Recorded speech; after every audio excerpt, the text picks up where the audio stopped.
Good day, I am Erin Grace Picabera. Today we're going to assess the thorax and the lungs.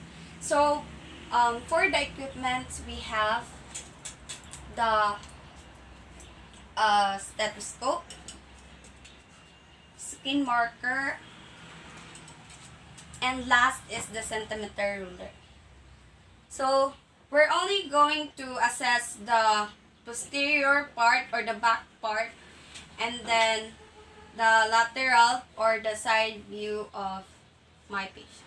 And then first is before anything else, you need to do the medical hand washing to prevent the spread of microorganisms. So first is we need to inspect the shape and the symmetry of the thorax from the posterior. So, sir, relax lang to, sir, ha?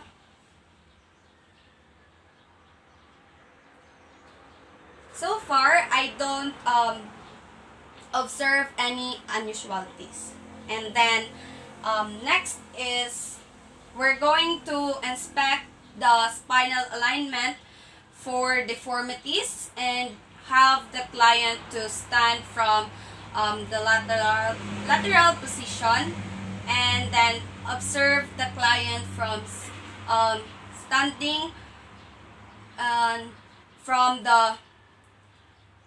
um, from the back or the rear, and have your client to bend forward at the waist and observe from behind. And then we're going to palpate the posterior thorax. So sir, tindog sa sir kadali sir, and kanang bend ra sir gamay. And then we're going to palpate.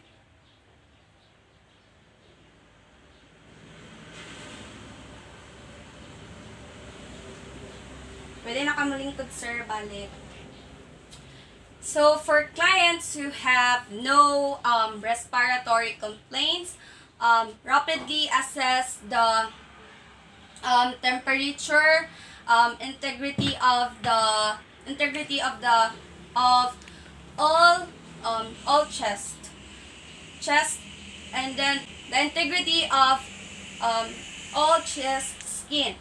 And then for clients who have respiratory complaints, palpate all the chest areas for bulge, tenderness, and abnormal movements. And then avoid deep palpation for painful areas, especially if fractured rib is suspected. And then next is we're going to palpate the posterior chest for respiratory extortion. So place the palms, both hands, to the lower thorax, and with your thumbs adjacent to the spine, and your fingers are stretch laterally. So sir, kanang relax lang ta sir, ha. And then I'm going to instruct my patient to take a deep breath from 1 to 3 sir, and then katulo sir. Tapos we're going to observe the hands for any log movement. So sir, katulo lang sir, ha.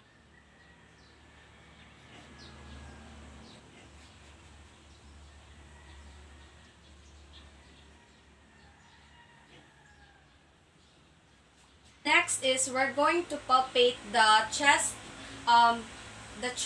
for vocal fremitus or tactile.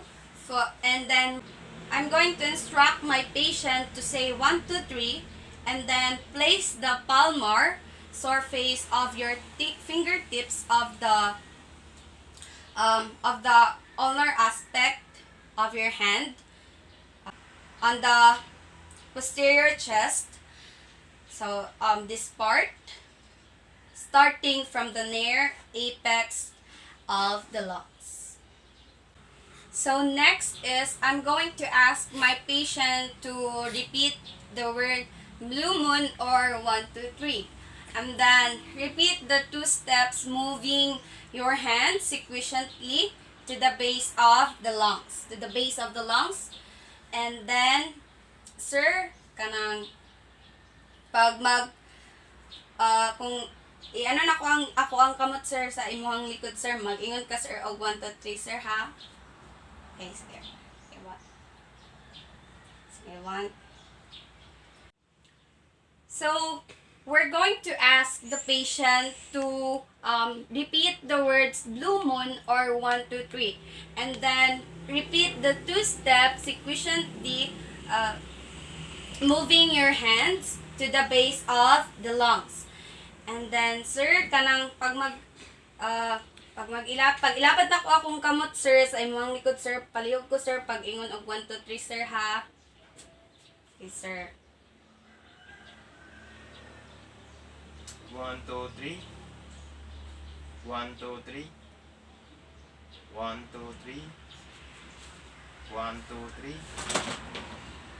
1, 2, 3. So, compare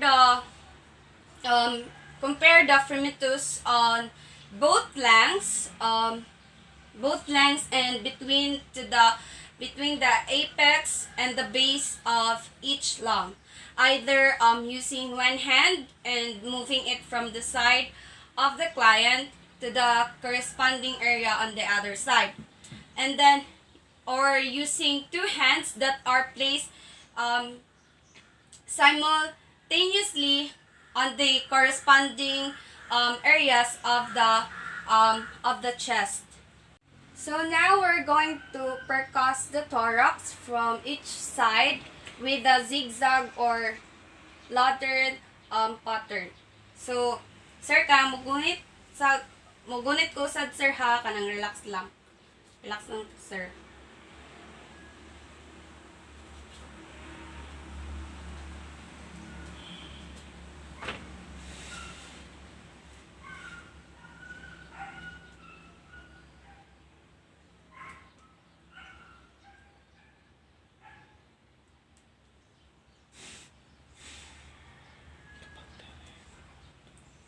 We're going to percuss the diaphragmatic excursion.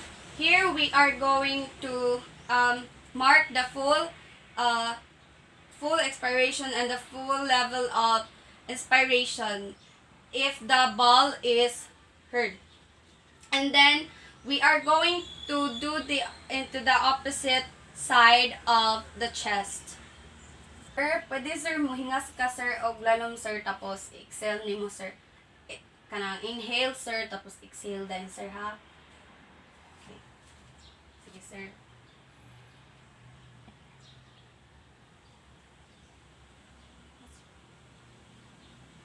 Relax lang to sir ha. And then we're going to mark it.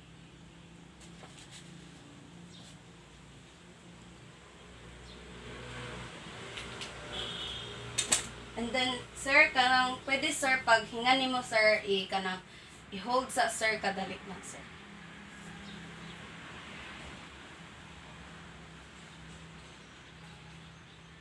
Tignan sir.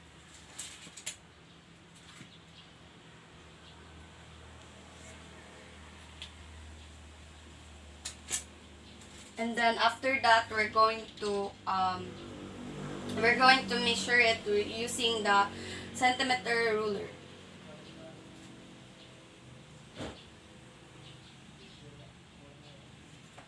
So, sir, pwede ko usab sir sa pag-inhale sir o exhale sir. Kaya dala na sir sa pika sir ha. Sige sir.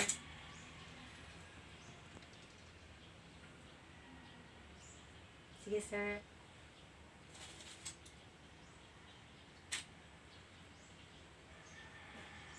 Ginawag lalom sir.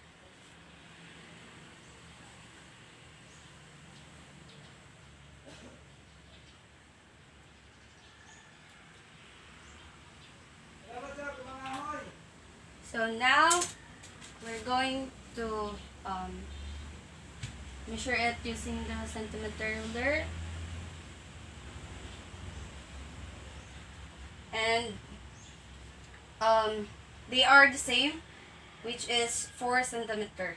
So now we're going to auscultate the chest using the stethoscope, the flash disc of the diaphragm of the stethoscope. And then, before using it, we're going to warm the diaphragm and then take it before placing it to your patient. So, sir, kanang magbutang ko ani sir sa imong likod, sir, ha. You're going to warm the diaphragm so that your patient will not be startled. And then, using the zigzag procedure used in percussion.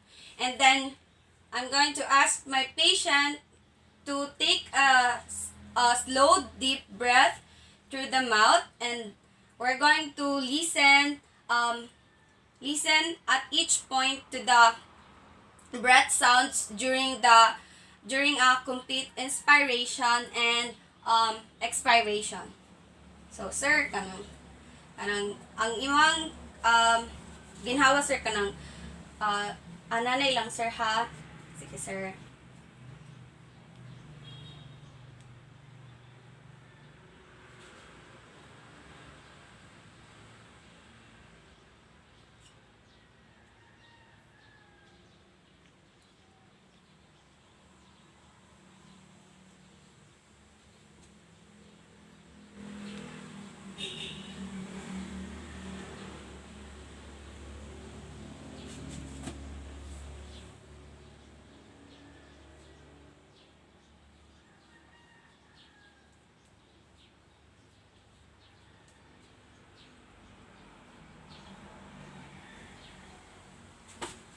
And then, compare the findings at each point with the corresponding point to the opposite side of the chest.